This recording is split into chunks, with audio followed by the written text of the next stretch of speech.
Hello बच्चों, let's see the question.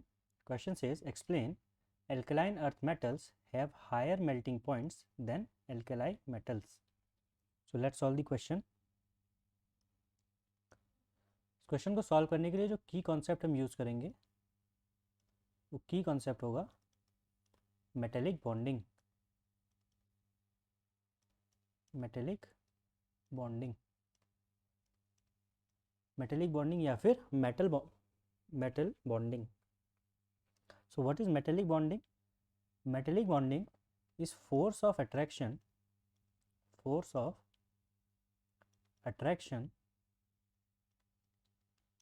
between nuclei of metals and delocalized electrons.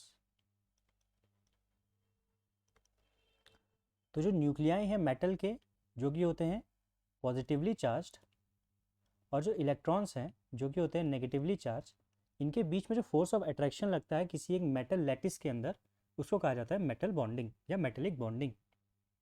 तो एक lattice है metal का, उसके अंदर उसके फ्री इलेक्ट्रॉन्स हैं और उसका न्यूक्लियाई है और इनके बीच में लगता है अट्रैक्टिव फोर्स क्योंकि अपोजिट चार्ज के हैं, और इसी फोर्स ऑफ अट्रैक्शन को मेटेलिक बॉन्डिंग कहा जाता है. और जो मेटेलिक बॉन्डिंग है this is directly proportional to metallic bond is directly proportional to number of free electrons. जितने ज़्यादा फ्री इलेक्ट्रॉन्स होंगे किसी एक मेटल लैटिस के अंदर उतना ज़्यादा उसके अंदर मेटेलिक बॉन्ड होगा, और जितना ज़्यादा मेटेलिक बॉन्ड होगा उतना ज़्यादा उसका मेल्टिंग पॉइंट होगा. So melting point is directly proportional to metallic bond. जितना ज़्यादा मेटेलिक बॉन्ड उतना ज़्यादा उसका मेल्टिंग पॉइंट. और मेटेलिक बॉन्ड किस पे डिपेंड करता है? नंबर ऑफ फ्री इलेक्ट्रॉन्स पे. तो एल्कलाइन अर्थ मेटल हम सब जानते हैं कि इसके आउटर शेल में होते हैं 2 इलेक्ट्रॉन्स, तो उसके बाद जो फ्री इलेक्ट्रॉन्स हैं दोज आर 2.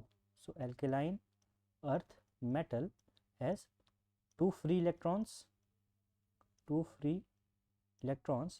पर एटम इसमें 2 फ्री इलेक्ट्रॉन्स हैं. और एल्कलाइन मेटल्स के अंदर 1 फ्री इलेक्ट्रॉन पर एटम. तो क्योंकि एल्कलाइन अर्थ मेटल्स में नंबर ऑफ फ्री इलेक्ट्रॉन्स पर एटम ज़्यादा हैं, तो नंबर ऑफ फ्री इलेक्ट्रॉन ज़्यादा होने की वजह से इनके बीच में मेटेलिक बॉन्ड ज़्यादा होगा, और मेटेलिक बॉन्ड ज़्यादा होगा तो मेल्टिंग पॉइंट भी एल्कलाइन अर्थ मेटल्स का ज़्यादा होगा. So the final answer of this question is alkaline earth metal have higher melting point than alkali metal due to great or high metal bonding. Hope you have understood it well. Best of luck.